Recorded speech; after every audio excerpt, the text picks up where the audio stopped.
Active and passive immunity, active immunity and passive immunity.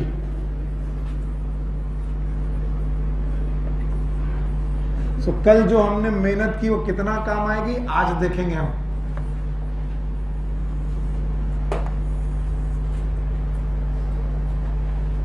तो दो तरीके की इम्यूनिटीज हैं, मैं एक लाइन खींच देता हूं और उनमें डिफरेंस बताने की कोशिश करता हूं। एक तरफ एक्टिव इम्यूनिटी, दूसरी तरफ पैसिव। बोलते हैं एक ऑर्गेनिज्म है जिसको हम मान रहे हैं होस्ट,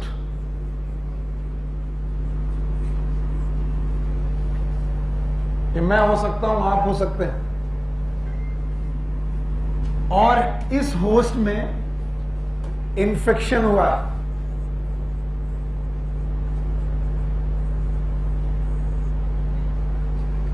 इस होस्ट को जब इन्फेक्शन हुआ या फिर इस होस्ट में कोई पैथोजन घुसा या फिर इस होस्ट में कोई पैथोजन प्रोटीन घुसी,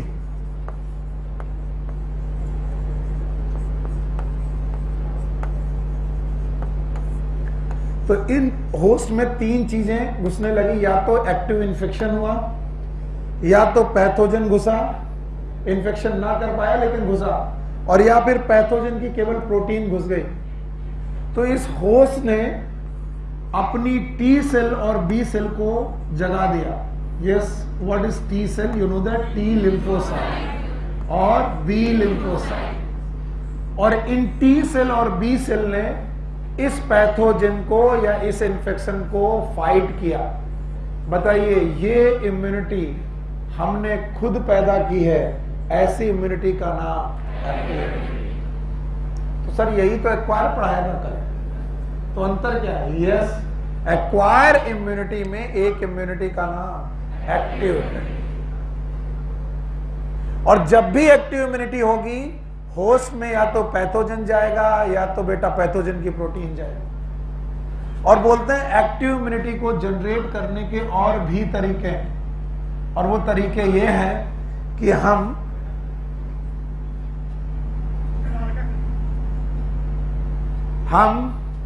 इनमें इंजेक्शन डालें, इंजेक्टिंग करें पैथोजन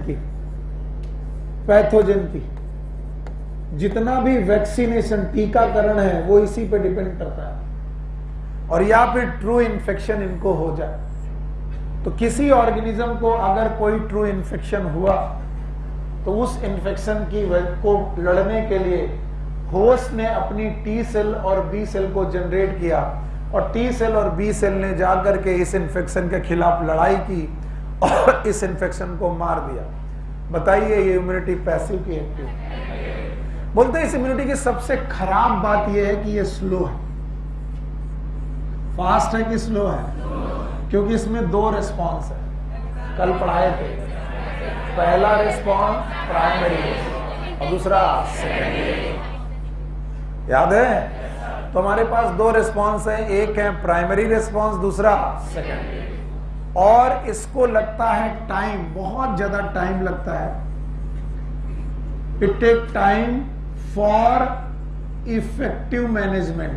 अलग मैनेजमेंट करने के लिए, इफेक्टिव मैनेजमेंट करने के लिए इसमें लगेगा टाइम। अच्छा हाँ, मुझे किसी ने बताया कि आज कुछ ऐसे बच्चे बैठे हैं जिनकी पहली क्लास है। कितने लोग हैं? My goodness. बेटा ये चैप्टर बीच में चल रहा है, कोशिश करना समझने की। ना समझ में आया तो घबराना नहीं, क्योंकि इसका बीच में हम लोग इम्यूनिटी पहले पढ़ चुके हैं, फिर हम लोग कल देखेंगे। चलो तो बताओ कितनी इम्यूनिटी पढ़ी हमने? दो। एक कौन? एक्टिव। दूसरी इम्यूनिटी का मतलब प्रतिरोधक क्षमता। बोलो क्या? यानी लड़ने की क्षमता। किससे लड़ने की क्षमता? क्या इन्फेक्शन घुस रहा है और इस इन्फेक्शन से लड़ने की क्षमता हमारी बॉडी में आ सकती है? अगर जन्म से आए तो, इनमें बाद में आए तो। और एक्वायर इम्यूनिटी में भी कितने प्रकार की है? एक कौन? दूसरी कौन? अभी कौन पढ़ रहा है? और बोले एक्टिव इम्यूनिटी कब आती है? जब हमें क्या हो या कौन घुसे, या फिर इंजेक्शन डाले जाएं, तो हमें जो इम्यूनिटी पैदा होगी वो इम्यूनिटी क्या कहलाएगी, एक्टिव की पैसिव। और बताओ ये फास्ट होगी कि स्लो? पक्का? बोलते हैं दूसरी तरीके की इम्यूनिटी है जिसे हम लोग बोलते हैं पैसिव इम्यूनिटी। क्या बोलते हैं? पैसिव इम्यूनिटी वो इम्यूनिटी है जिसमें pre formed antibodies, pre form antibodies हमारी बॉडी में डाली जाए। जरा मुझे बताइए, यहां पर जो इम्यूनिटी बनाई है वो हमने लिए हमारी है कि उधार की है? हाँ, और हमारी है तो क्या कहलाए? Active immunity. और अगर हम इम्यूनिटी उधार में लें, किस में लें, वो एक्टिव होगी कि पैसिव? जैसे उन्होंने बोला कि कोलेस्ट्रम, नाम सुना है? मम्मा का पहला मिल्क क्या कहलाता है? कोलेस्ट्रम होता है। और इस कोलेस्ट्रम में एक एंटीबॉडी होती है, याद है? बोलो, IgA। ये जो IgA एंटीबॉडी होती है ये मिल्क में होती है। किसमें होती है? मदर मिल्क में होती है। तो जब बच्चा मदर मिल्क को शक कर रहा है, मदर मिल्क को पी रहा है, तो बताओ मदर मिल्क के साथ क्या जा रहा है? और ये IgA उस बच्चे की है कि माँ की? तो माँ ने अगर ये इम्यूनिटी दी है हमें, तो ये एक्टिव है कि पैसिव है? क्या ये हमने इन्फेक्शन करके बनाई? हमारी इम्यूनिटी ये मम्मा की इम्यूनिटी है जो हमने ली है, that is known as passive. ऐसे ही कुछ एंटीबॉडीज होती हैं, देयर आर सम एंटीबॉडीज जो माँ अपने बच्चे को प्लेसेंटा के थ्रू देती है। किसके थ्रू? अब कुछ बच्चे आज इतने नए बैठे हैं कि जिनसे डिस्कस करने में थोड़ा सा समय लगेगा। मैं एक कोशिश उनके लिए भी कर रहा हूं जो 3-4 बच्चे बैठे हैं। याद करो, हमने बताया था कि माँ का यूट्रस, याद है आपको? तो आपको पता था कि माँ के यूट्रस की 3 लेयर, याद है? अंदर वाली एंडोमेट्रियम, एंडोमेट्रियम है, बीच वाली, फिर और यहाँ पर एक बैग बनता है, इसमें बच्चा पालेगा और बच्चे का बेटा यहाँ पर कनेक्शन होगा, नाम है प्लेसेंटा। तो बताओ ये यूट्रस बच्चे का है कि माँ का? और यहाँ पर एक डिस्क से प्लेसेंटा बना है, यहाँ पर माँ का ब्लड है, माँ का ब्लड बच्चे के नाभि तक जाता है भाई, अम्लाइकल। बोलो, तो माँ अपने ब्लड से प्लेसेंटा के थ्रू बच्चे को ब्लड देती है। तो बोलते हैं बच्चे के ब्लड में माँ का ब्लड जब मिक्स होता है तो माँ एक एंटीबॉडी देती है, नाम है IgG। बोलो, तो बताओ ये इम्यूनिटी बच्चे ने पैदा की कि माँ ने? और किसको क्रॉस की? प्लेसेंटा। किसको? तो बताओ ये इम्यूनिटी एक्टिव है कि पैसिव है? हमें तो नहीं आया, आपको आया? आज मुझे ज्यादा टाइम क्यों नहीं लगा? मैंने पिछली बार कल पढ़ा रखा है। बताओ वो इम्यूनिटी जो बॉडी खुद जनरेट करे, एक्वायर। हाँ, और एक्वायर में भी एक्टिव, दो कितनी? एक्टिव। और ना ये जन्म से है आपके पास ना ये, क्या ये हमें बाई बर्थ मिली? Yes sir. क्या ये बाई बर्थ मिली? क्या हमें जन्म से दोनों मिली? पर दोनों हमने बाद में एक्वायर की, ये खुद बनाई, ये किसी और अगर कभी भूल जाना तो याद रखना, पैसिव इम्यूनिटी मतलब उधार की इम्यूनिटी। किसकी? और उधार की इम्यूनिटी का मतलब हमारी एंटीबॉडी की, बेटा डोनर की। इस केस में कौन है? मदर। मदर ने 2 एंटीबॉडी दी, एक किसके थ्रू? मिल्क। मिल्क के थ्रू कौन सी? IgA, और बेटा प्लेसेंटा से IG। और अगर हमें इन्फेक्शन हो जाए, क्या हो जाए? हमने चिकन पॉक्स वायरस घुसा, हमारे अंदर चिकन पॉक्स वायरस घुसा और हमें चिकन पॉक्स कर दिया। अब चिकन पॉक्स के खिलाफ मेरे पास इम्यूनिटी आ गई, बता नहीं रहे यार? एक्टिव। अच्छा बताओ, चिकन पॉक्स का वैक्सीन डाला, इंजेक्शन डाला, बताओ पैसिव के एक्टिव? पक्का? अगर हमने उनकी प्रोटीन डाली तो बताओ कितने प्रकार की इम्यूनिटी? एक कौन? एक्टिव और एक पैसिव। ऐसे बताओगे तो अच्छा रहेगा। बताओ एक्वायर्ड इम्यूनिटी कितने प्रकार की? एक्वायर्ड इम्यूनिटी बचपन से है, बाद में आई, जब हम बड़े हुए तब आई। कितने प्रकार की? एक हमने खुद बनाई, एक उधार से ली, बनाई तो उधार ली तो। एक्टिव इम्यूनिटी 4 वजह से हो सकती है, या तो हमें इन्फेक्शन हो जाए, या पैथोजन घुसे, या तो पैथोजन की प्रोटीन। क्या ये इंजेक्शन से भी डाली जा सकती है? क्या इंजेक्शन से हमें दवा डाली गई कि पैथोजन डाला गया? और उसकी वजह से हमारी टी सेल और बी सेल खड़ी हो गई, और टी सेल और बी सेल खड़ी होने की वजह से हमने एक इम्यूनिटी पैदा की, नाम है हमने चिकन पॉक्स हुआ, फिर चिकन पॉक्स के खिलाफ इम्यूनिटी हुई, एक्टिव। हाँ, पक्का। और अगर हमें कोई इम्यूनिटी उधार में मिले तो, और बोलते हैं इन एक्टिव इम्यूनिटी और पैसिव इम्यूनिटी की वजह से, एवरीवन, मैंने नहीं कहा, मैंने पता नहीं क्या बोला, एक्टिव इम्यूनिटी और पैसिव इम्यूनिटी की वजह से, फिर से बोलो, दो प्रकार के टीकाकरण हुए। कितने प्रकार के? और इन दोनों प्रकार के टीकाकरण में से एक का नाम है वैक्सीनेशन, बोलो क्या नाम है, और दूसरे का नाम है इम्यूनाइजेशन, बोलो क्या नाम है।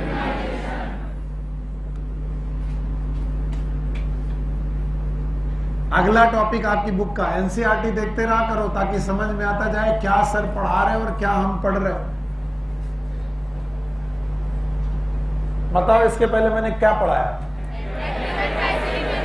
एक्टिव और पैसिव इम्यूनिटी। फिर मैंने कहा एक्टिव इम्यूनिटी और पैसिव इम्यूनिटी की वजह से डॉक्टरों ने दो प्रकार के टीकाकरण पैदा किए, एक कौन और एक कौन, इम्यूनाइजेशन। इसमें भी आपको सुई लगाई जाएगी, इसमें भी सुई लगाई जाएगी, दोनों में सुई लगेगी। अगर बच्चे बोला जाए तो बोले यार तुम्हारा वैक्सीनेशन है कि इम्यूनाइजेशन, हर बार तो हमारे क्या लगा देते हो, सुई।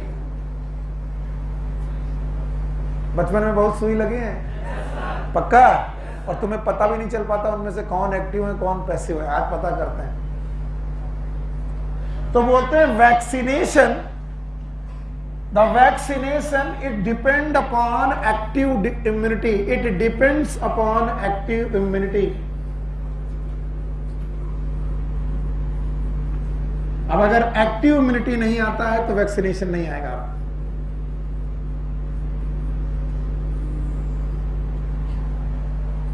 And immunization is a passive immunity.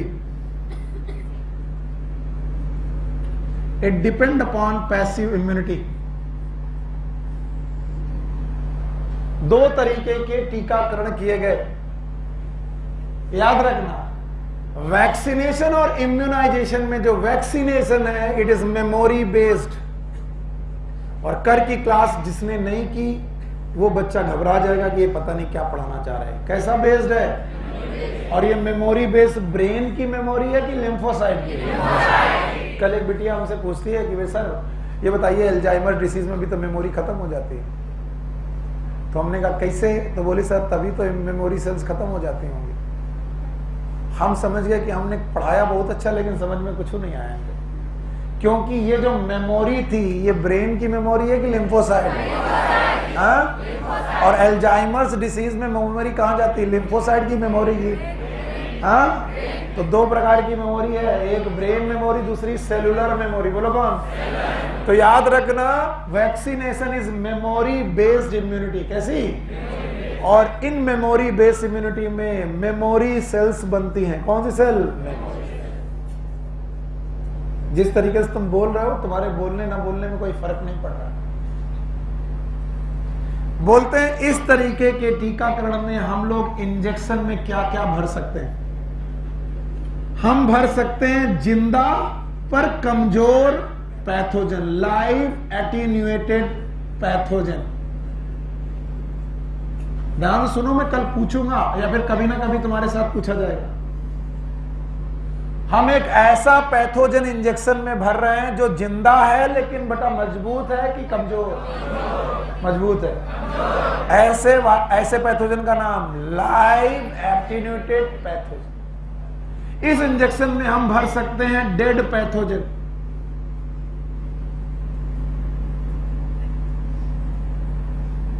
और इस इंजेक्शन में हम भर सकते हैं पैथोजन प्रोटीन।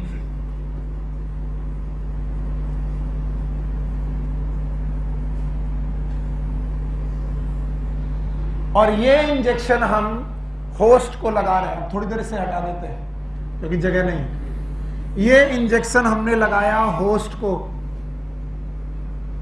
यानी हमको चिकन पॉक्स का इंजेक्शन लगाया गया, तो अब चिकन पॉक्स का इंजेक्शन में वायरस या तो कैसा होगा, लाइव एटेन्यूटेड, लाइव मतलब लाइव और एटेन्यूटेड, या फिर डेड पैथोजन, या फिर पैथोजन प्रोटीन। जैसे मुझे पोलियो की दवा पिलाई गई, क्या पिलाई गई, तो या तो पोलियो का वायरस कैसा होगा, लाइव एटेन्यूटेड, या फिर क्या होगा, डेड, या फिर उस वायरस की प्रोटीन। तो हमने इंजेक्शन में दवा में 3 चीजें भरी, 3 चीजें की तीनों भरी की कोई एक, या तो भाई बोलो, या फिर और ये हमने किसको डाली, और जैसे ही ये बेटा होश के अंदर डाली, बाकी अब आप लोग मदद करिए, जैसे ही मैंने ये पैथोजन होश के अंदर डाला, वैसे यहां पर टी सेल जनरेट हुई। कौन सी सेल, याद है आपको, कितने प्रकार की, 2 की 4, पहला किलर, दूसरा, तीसरा सप्रेसर सेल और मेमोरी सेल। अच्छा बताओ, हमने किलर सेल से कहा कि तुम इस वायरस को, इस दवा को, ये जो घुसा है वायरस या पैथोजन, उसे बचाओ कि मार दो। तो बताओ मारने से क्या हुआ, ये स्लोली मार रही हैं, लेकिन ये पैथोजन स्लो है कि वीक है, स्लो। तो बताओ ये जब हमने वैक्सीन में डाला तो बीमार कर पाएगा कि नहीं करेगा। दूसरा बनी बी सेल, कौन बनी, कल की क्लास याद करो, क्या बनी, कौन आने पर, live attenuated pathogen, dead pathogen, pathogen protein, कौन बनी, बी सेल की कितनी सेल, एक कौन, प्लाज्मा सेल, बिल्कुल, और एक, दोनों आ गई। बताओ मेमोरी सेल ब्रेन में बनी कि ब्लड में, ब्रेन में बनी कि ब्लड में। अब ध्यान सुनो, जब हमने ये किया तो प्लाज्मा सेल ने बारी एंटीबॉडी, क्या बनी, भूल गए कल वाली, बोलो क्या बनाई, और एंटीबॉडी ने उस पैथोजन को बचाया कि मार दिया। अब मैं यार रुक रहा हूं और कह रहा हूं कि जब इंजेक्शन में भर के हमने पैथोजन डाला तो हमारे मनसा क्या थी, हमारी मनसा ये थी कि हमारे होस्ट की मेमोरी सेल पैदा हो जाए। कौन सी सेल, अब हमने इंजेक्शन लगा दिया चिकन पॉक्स का और अब हम घूम रहे, हमें मालूम है अब चिकन पॉक्स इन्हें नहीं होगा। क्यों, क्योंकि एक दिन इन्वायरमेंट से, कहां से, इन्वायरमेंट से ओरिजिनल हेल्दी वायरस घुसेगा। कैसा वायरस, वीक वायरस की हेल्दी, और हेल्दी वायरस घुसेगा और वो सोचेगा हम तो पहली बार घुस रहे, आओ हम इन्हें चिकन पॉक्स कर दें। पर क्या इसको हमने पहले से डाल रखा था, हेल्दी की बेटा मरा हुआ, या फिर कमजोर। तो बताओ उस वायरस से क्या पैदा हो गई थी, क्या इसकी फोटो खींची जा चुकी थी, ये मुर्दा गया था तब भी क्या फोटो बदल गई होगी, मैं मर जाऊं तो क्या मेरा चेहरा बदल जाएगा। तो भैया फोटो खींची जा चुकी है, मेमोरी सेल। अब बताओ जब ये हेल्दी वायरस घुसेगा, ये मेमोरी सेल स्लो इफेक्ट डालेंगे कि फास्ट, हाँ? तो बताओ ये वायरस घुसने पर आपको बीमारी कर पाएगा कि नहीं, बताइए। इस तरीके के वैक्सीनेशन को हम लोग बोलते हैं किस पे डिपेंडेंट है, एक्टिव इम्यूनिटी। सर हमको कुछ नहीं आया, इसके पहले का टॉपिक क्या था, active immunity and passive immunity. और एक्टिव इम्यूनिटी और पैसिव इम्यूनिटी में अभी हम क्या पढ़ रहे हैं, पैसिव। एक्टिव इम्यूनिटी पढ़ रहे हैं, पैसिव पढ़ रहे हैं कि वैक्सीनेशन। वैक्सीनेशन एक टीकाकरण है, इंजेक्शन लगाते हैं, इंजेक्शन लगाते हैं तो दवा डालते हैं, उसमें क्या डालते हैं, लाइव एटेन्यूटेड पैथोजन और डेड पैथोजन। और जब ये प्रोटीन आपके ब्लड में घुसती है तो वहां कौन सेल होती हैं, टी सेल, और उस पैथोजन को मार देती हैं। मरे हुए को मारने से क्या फायदा, लेकिन फायदा ये है कि क्या बन गई, अब दोबारा कोई हेल्दी वायरस घुसा, क्या इनके पास मेमोरी है, ब्रेन में, कहां पर, तो क्या जैसे ही ये पैथोजन घुसेगा मेमोरी सेल इसे पहचान लेगी, और जब ये पहली बार आया था तो बीमारी कर पाया था कि नहीं? नहीं, क्योंकि कैसा था? कमजोर। और इस बार आया है करने, हम करने देंगे कि नहीं? क्योंकि मेमोरी सेल बनाएंगी इफेक्टर सेल। क्या बनाएंगी? और वो स्लो बनाएंगी कि फास्ट, और उस वायरस को छोड़ेंगे कि मार देंगे। तो ये है वैक्सीनेशन। और बोल रहे आजकल वैक्सीनेशन के तरीके बदल गए हैं। कुछ वैक्सीन है जिन्हें हम बोलते हैं फर्स्ट जनरेशन वैक्सीन। एनसीईआरटी पे नहीं है, बट पैराग्राफ लास्ट पैराग्राफ है। ये शब्द नहीं है लेकिन पैराग्राफ लास्ट है। फर्स्ट जनरेशन वैक्सीन वो वैक्सीन है जो पैथोजन से या पैथोजन प्रोटीन से डायरेक्ट बनती है। या तो पैथोजन से बनती है या तो पैथोजन प्रोटीन से बनती है। और दूसरी तरीके की जो वैक्सीन है, they are known as second generation vaccine. और सेकेंड जनरेशन वैक्सीन को बनाने के लिए हम लोग आजकल यूज कर रहे हैं बायोटेक्नोलॉजी। क्या यूज कर रहे हैं? बायोटेक्नोलॉजी। और बायोटेक्नोलॉजी में हम यूज कर रहे हैं रिकॉम्बिनेंट डीएनए टेक्नोलॉजी। कौन सी टेक्नोलॉजी? ये हटा दे रहे। कौन सी टेक्नोलॉजी? Recombinant DNA technology. तो जब मैं बायोटेक्नोलॉजी में रिकॉम्बिनेंट डीएनए टेक्नोलॉजी पढ़ाऊंगा तो दोबारा पढ़ाऊंगा। और आजकल जो ये वैक्सीन बन रही है, या तो ये बैक्टीरिया की मदद से बनाई जा रही है और या तो ये ईस्ट की मदद से बनाई जा रही है। आपकी बुक में एक वैक्सीन का नाम दिया गया है जो ईस्ट से बना है। It is hepatitis B. बोलो कौन सी? तो आजकल जो हेपेटाइटिस बी की वैक्सीन चल रही है वो ईस्ट की मदद से बनाई गई है। और उसमें कौन सी टेक्नोलॉजी यूज की गई है? रिकॉम्बिनेंट। तो बताओ वो फर्स्ट जनरेशन वैक्सीन है कि सेकेंड? हाँ, सेकेंड। मैं काफी दूर निकल आया हूं, अब मत कहना कि समझ में नहीं आया। मैं 2 टीकाकरण पढ़ा रहा हूं, अभी पहला पढ़ा पाया हूं, वैक्सीनेशन। क्या इस टीकाकरण में सुइयां लगाई जाती हैं? दवाई पिलाई जाती है? और ये किस इम्यूनिटी पर डिपेंड है? हाँ, अपनी खुद की इम्यूनिटी पे कि उधार की? खुद उधार की। और ये हमें इन्फेक्शन से मिलती है। और इस इन्फेक्शन कराते वक्त हम जिंदा वाला मजबूत डालते हैं कि कमजोर वाला, या फिर मरा हुआ डालेंगे? और या फिर अब आओ इसको निपटाते हैं, जल्दी जल्दी से निपटाओ। Vaccination depend upon active immunity, memory based है। 3 चीजें डालेंगे, लाइव एटीन्यूटेड पैथोजन या फिर डेड पैथोजन, या फिर आपको जो पोलियो की दवा पिलाई गई वो वैक्सीनेशन है। क्या है? और वो वैक्सीनेशन जो है वो एक्टिव इम्यूनिटी बना रहा कि पैसिव? एक्टिव। क्या ये हमारी बॉडी में गया? बॉडी मतलब होस्ट। होस्ट ने 2 सेल बनाई, एक कौन सी? T cell. और एक टी सेल में कितनी? 4 हैं। घबराना नहीं बेटा, कुछ भी हो जाए। ये क्लास कल की वजह से ऐसी इंटेंस क्लास है और तुम लोग आज पहले दिन अचानक बैठे हो तो थोड़ा मुश्किल होगा, कल के बाद से आएगा समझ में। बताओ 4 याद रहेगा? फिर भी कोशिश करो, हिम्मत मत हारो, सोचने की कोशिश करो। बताओ 4 तरीके हैं। पहला killer, helper cell, suppressor cell. Memory cell ने उस वायरस की, उस बैक्टीरिया की फोटो खींच ली ब्रेन में, ब्लड में, लिम्फोसाइट में। अब बताओ क्या हमारी बी सेल भी हैं? कितने प्रकार की सेल? एक कौन? Plasma cell. दूसरा किसने एंटीबॉडी बनाई? Plasma cell. Yes, plasma cell, याद रखना, प्लाज्मा सेल ने एंटीबॉडी बनाई।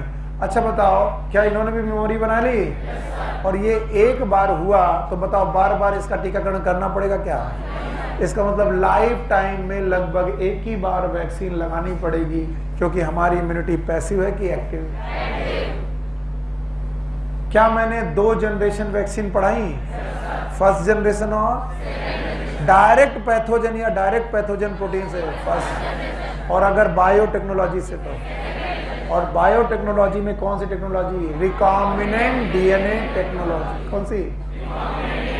या तो बैक्टीरिया या तो ईस्ट। बताओ हमारे पास हेपेटाइटिस बी वायरस है, इसकी वैक्सीन है, हेपेटाइटिस बी वैक्सीन।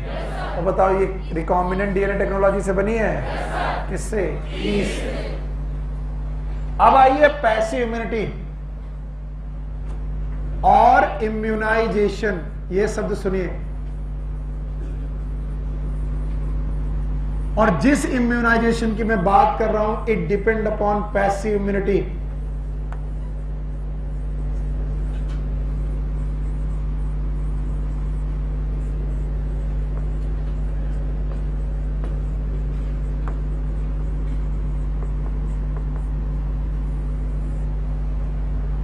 और ये एक ऐसा इम्यूनाइजेशन है जो क्विक रिस्पांस देता है। स्लो रिस्पांस की क्विक?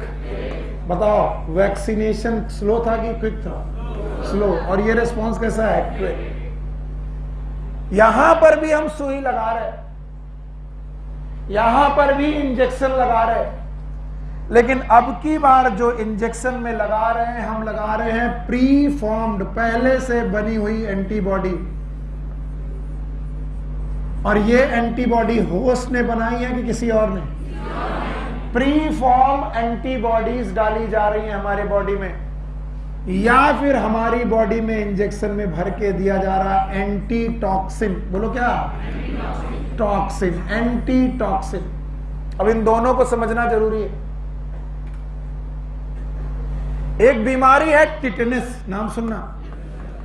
अब ये टिटनेस नाम की जो बीमारी है, इसमें हमारी बॉडी टिटनेस के खिलाफ एंटीबॉडी मान लो जनरेट नहीं कर पाती। फिर सुनो, तो हमें डर है कि हमारे को चोट लगी है और लोहा से कट गया है, हो सकता है हमें टिटनेस हो जाए। तो हमने एक इंजेक्शन लगवाया और उस इंजेक्शन में हमने एंटीबॉडी लगवाई। क्या लगवाई? और ये एंटीबॉडी हमारी बॉडी बना रही है कि बनी बनाई है? बनी बनाई है। ये ऑलरेडी एंटीबॉडी बनी बनाई है। और ये प्री फॉर्म एंटीबॉडीज जब हमारी बॉडी में डाली गई, तो बताओ क्या हमें टिटनेस से बचाव आएगा? यस। बताइए क्या ये एंटीबॉडी हमने बनाई?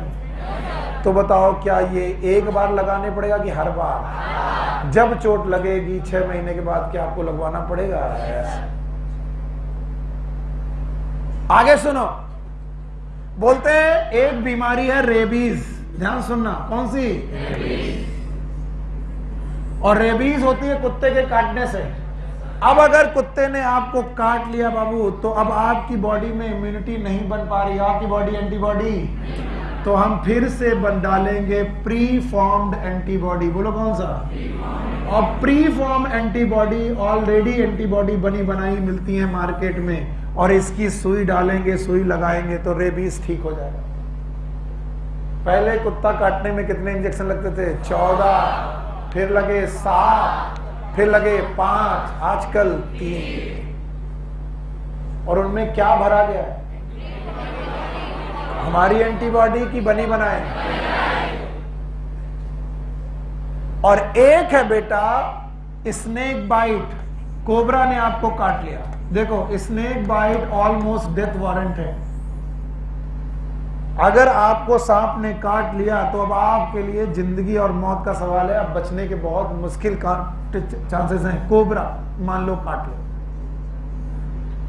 लेकिन अगर आप झाड़ फूंक से चक्कर में ना फंसे और निकट के पीएससी या सीएससी में जाएं, बता रहा हूं कई बार प्राइवेट हॉस्पिटल में ये दवा नहीं है, लेकिन सरकारी अस्पतालों में है। PSC and CSC, primary health centre and community health centre, और डिस्ट्रिक्ट अस्पतालों में सांप काटने के एंटी टॉक्सिन होते हैं। क्या होते हैं? Anti toxin. और अगर ये एंटी टॉक्सिन पहले रीसेंट आवर में, पहले आधे से 5 घंटे के अंदर, 1 से 4 घंटे के अंदर लग जाए, तो बच जाएंगे कि चांस बढ़ जाएंगे? चांस बढ़ जाएंगे आपके बचने के, मरने के चांसेस कम है। क्यों? क्योंकि यहां पर स्नेक के टॉक्सिन के अगेंस्ट एंटीबॉडी बनी है, और उन एंटीबॉडी का नाम क्या है? Antitoxin. कोई पूछे what is antitoxin? These are antibody against toxin. तो कोई मुझसे कहे कि सर एक बार सांप काटने की मैंने इंजेक्शन लगवा लिया, अब सांप चाहे जितना काटे, ऐसा होगा? क्योंकि ये एक्टिव इम्यूनिटी है कि पैसिव? एक्टिव की पैसिव? पैसिव। तो बताओ पैसिव इम्यूनिटी में हम लोग इम्यूनाइजेशन में क्या क्या डालते हैं? Pre form antibody, antitoxin. Antitoxin किस में डाल रहे हैं? स्नेक बाइट में। प्री फॉर्म एंटीबॉडी 2 बीमारियों में, बोलो कौन? टिटनस और रेबीज। तो बताओ जो टिटनस का टीका है वो वैक्सीनेशन में आएगा कि इम्यूनाइजेशन में? हाँ, अच्छा बताओ जो रेबीज का टीका है? इम्यूनाइजेशन। और सांप काटने पर? हाँ, इम्यूनाइजेशन। तो बताओ 2 प्रकार के टीके हटा दें। एक कौन सा टीका? वैक्सीनेशन। दूसरा कौन एक्टिव इम्यूनिटी में और कौन पैसिव? यकीन मानिए अगर किसी डॉक्टर के सामने तुमने ये बोल दिया वो डांटेगा, क्योंकि मैं भी किसी को डांटता। एनसीईआरटी अगर ना होती तो मैं भी डांट देता। बिकॉज वैक्सीनेशन और इम्यूनाइजेशन को हम सिनोनिम्स की तरह यूज करते हैं। किसकी तरह? यानी हमारे लिए वैक्सीनेशन ही इम्यूनाइजेशन है और इम्यूनाइजेशन ही। तो हम लोग तो खुद ही डरे होते हैं कि ये टॉपिक क्या पढ़ा रहे हैं, हमने तो पढ़ा नहीं ऐसा। पर आपकी बुक ने बोला है 2 प्रकार का टीकाकरण। एक कौन? तो हम एनसीईआरटी के सामने नतमस्तक हैं, तो जो एनसीईआरटी कहे वही सही है। पहला कौन? वैक्सीनेशन। दूसरा एक्टिव इम्यूनिटी वाला, पैसिव वाला, जिसमें प्री फॉर्म एंटीबॉडी, जिसमें हम लोग लाइव एटीन्यूटेड वायरस, और जो हमारा टीकाकरण है 7 बीमारियों का, वो वैक्सीनेशन है कि immunization? Vaccination. BCG, DPT vaccination, measles, mumps, rubeola, पक्का? तो ये सब वैक्सीनेशन है। लेकिन अगर कोई बोले anti rabies, anti tetanus toxin और anti toxin for snake bite, you got my point?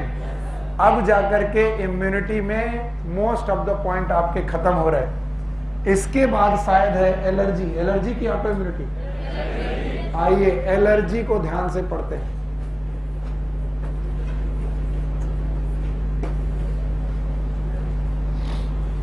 चलिए आपसे कुछ बातें करते हैं। अचानक एक मौसम पर या किसी धूल वाली जगह जाने पर या किसी भयानक कमरे में, अंधेरे कमरे में जाने पर या पर खेत में जाने पर अचानक आपको छींक आने लगती है। सर हम तो खेत में कभी गए नहीं, हम क्या जाने हैं। अचानक आपको पूरे शरीर में खुजली लगने लगती है। कभी नहीं हुआ? हुआ है। बारिश में भीगे अचानक शरीर में लाल लाल दाने आ जाते हैं। अचानक खुजली हो गई, लाल लाल दाने आ गए। कभी हुआ किसी के साथ? अच्छा बताओ ये बारिश वाला कितने लोगों के साथ हुआ? हाँ, इनको बारिश के पानी से दिक्कत। बाहर निकले बसंत ऋतु में, लोग सरसों के खेत में टहल रहे थे, आप सरसों खेत में छींक रहे थे। बोले यार तुम्हारे लिए होगा सरसों का खेत, हम तो उगाते हैं तो छींकने लगते हैं। क्योंकि सरसों के खेत के पॉलन ग्रेन कौन से आपकी बॉडी में घुसे? कहां पर? नाक में। और आपकी बॉडी ने रिस्पॉन्स करना चालू किया और आपको होने लगी खांसी और छींक।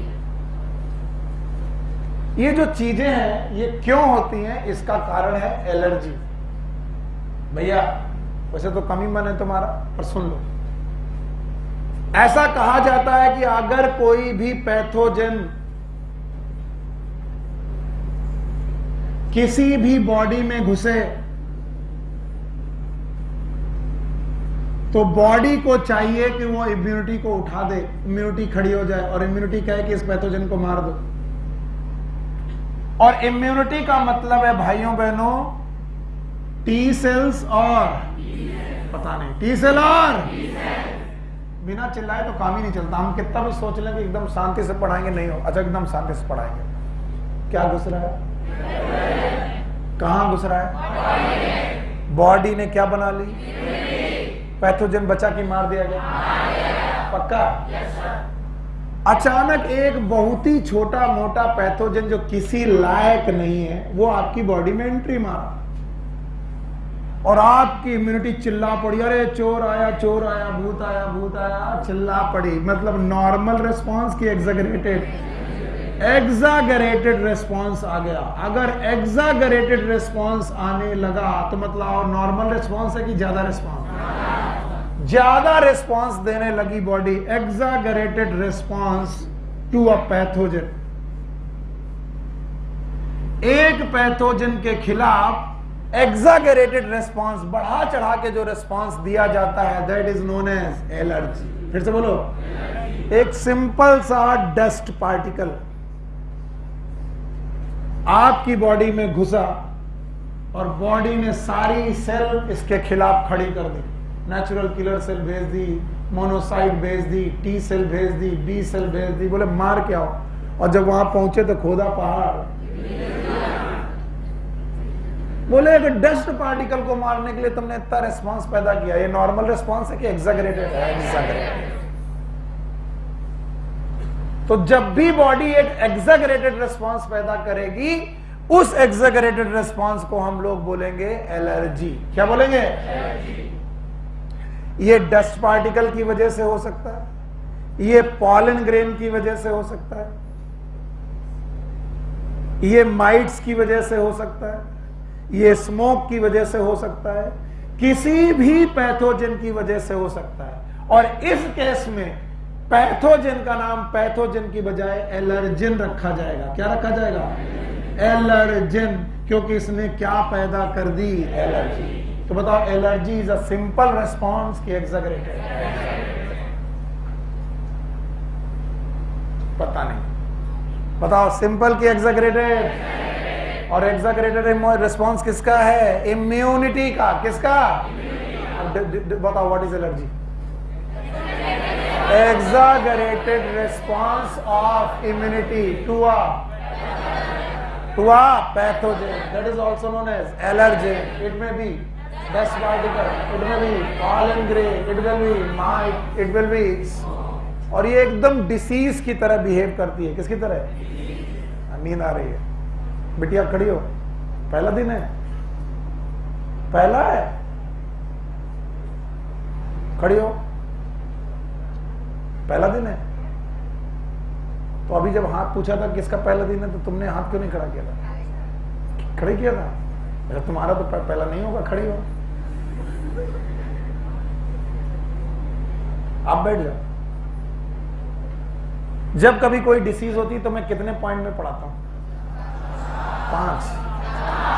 बोले या तो सर आप 8 में पढ़ाते हो, या तो 7 में, या तो 5 में, या तो 4 में, बहुत कम तो 3। 2 में आज तक पढ़ाया नहीं, 1 में पढ़ाया नहीं। तो कोई एक बोली दो, कितने में पढ़ाता हूं? 8 में। 8 में? कितने में? 7 में। कितने में? 5 में। कितने में? अब कोई ना कोई तो फंस ही जाएगा। किसी को याद है 4 पॉइंट? हमने कहा था कभी भी कोई डिसीज होगी, कभी भी कोई, उसका क्या होगा? Causal organism. अब मैं बुलवाऊंगा तुम लोगों से कोई कॉजल, वो डिसीज किस ऑर्गेनिज्म से हुई? पक्का? दूसरा, पैथोजेनेसिस होगी? शाबाश बच्चों। पैथोजेनेसिस के बाद साइन एंड सिम्टम होगा? बोलो शाबाश। साइन और सिम्टम्स, और फिर हम लोग करेंगे डायग्नोसिस। और ये है क्लास जो मुझे चाहिए, और बिना चिल्लाए आती नहीं। बाकी सोते रहते हैं, पढ़ा रहा है पता नहीं क्या कर रहा है। तो जब मैं कह रहा हूं एलर्जी एक डिसीज की तरह बिहेव करेगी, तो ये 4 पॉइंट में पढ़ी जाएगी। पहला कौन? दूसरा? तीसरा? चौथा? पक्का? बताओ, तुम अपनी सहेली का मदद करके फंस गए, बैठ जाओ। अब इसका एहसान तुम्हारे ऊपर चढ़ गया है। तुम्हारी मार उसको पढ़ने वाली थी अभी। इनको बता देना आज पहले दिन आई है, हम मारते भी हैं। एंड व्हाई, हमने हमारे पास एक डायलॉग है, why should boys have all the fun. बच्चे, लड़कों को ही सारे मजे क्यों? लड़कियों को भी मिले डंडे वाले मजे, है ना? हाँ, क्योंकि लड़कियां जब भी फंसती हैं तो वो कहती हैं लड़कियां लड़कों से कम, और जब कोई चीज फायदा लेना हो रही, बदतमीज कहीं के, देख नहीं रहा लड़की खड़ी पीछे यार बैंक की लाइन में, ए लेडीज लाइन है उधर चल, मेट्रो की लाइन में लेडीज लाइन है उधर चल, और जब कभी कोई अचीवमेंट वाली बात होगी लड़का लड़की,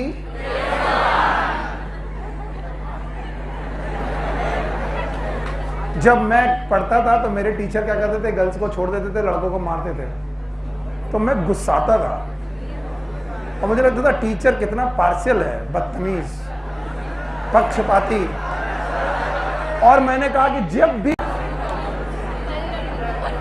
मैं लड़कों को एक बार छोड़ दूंगा,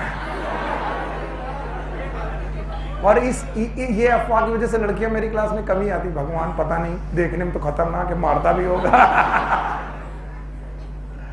हाँ सही है, इट्स ओके, मुझे कोई फर्क नहीं पड़ता।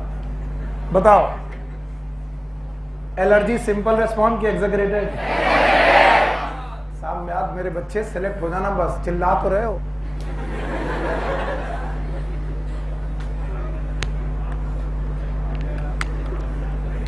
इतना चिल्लाते हैं कि इसकी भी बैटरी बोल जाती है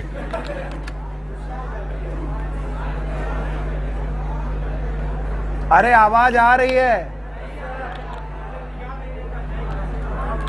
अगर बेटा आवाज नहीं आ रही तो हम वहां आ जाएं?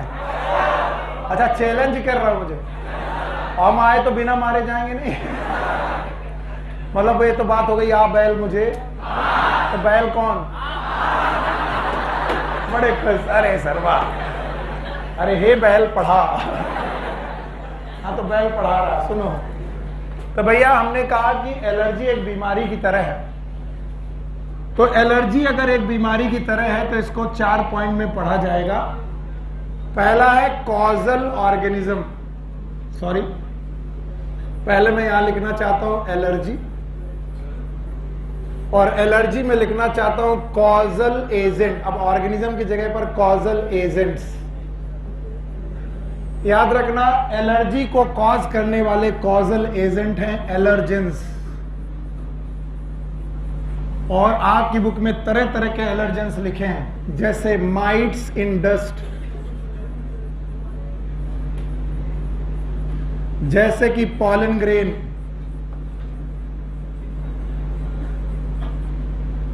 जैसे कि डस्ट इटसेल्फ, जैसे कि स्मोक इटसेल्फ, जैसे कि पर्टिकुलर सीजन में आते हैं टेम्परेचर एंड विंड। आप गांव के लोगों से पूछो, कहेंगे पछुआ चल रही, अब बहुत हड्डियां दर्द करेंगी, हाँ तो वो कुछ कुछ एलर्जेंस की तरह बिहेव करती हैं। तो ये सब कॉजल एजेंट है। दूसरा है पैथोजेनेसिस,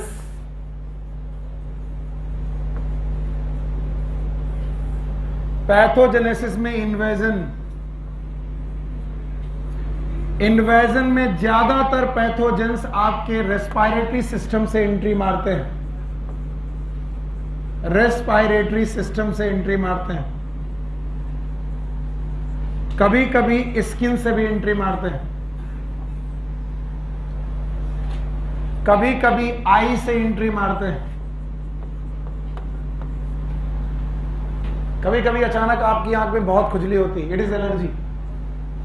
इन्वेजन करने के बाद होती है बेटा पैथोजेनेसिस, हाँ वो एडाप्टेशन नहीं करेगा क्योंकि वो ऑर्गेनिज्म नहीं है, मल्टीप्लिकेशन भी नहीं करेगा क्योंकि वो ऑर्गेनिज्म नहीं है। अरे बेवकूफों, पैथोजेनेसिस। अब ध्यान सुनना,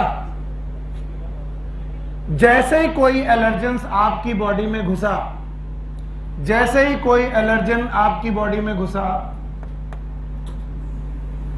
वैसे ही एलर्जन के साथ बेटा अटैक करती है आईजीई सेल। कौन सी सेल? सेल है कि एंटीबॉडी? एंटीबॉडी। तो एलर्जन और आईजीई का एक कॉम्प्लेक्स बनता है। एनसीईआरटी में आईजी का नाम दिया है और ये बातें नहीं दी हैं, ध्यान से सुनो।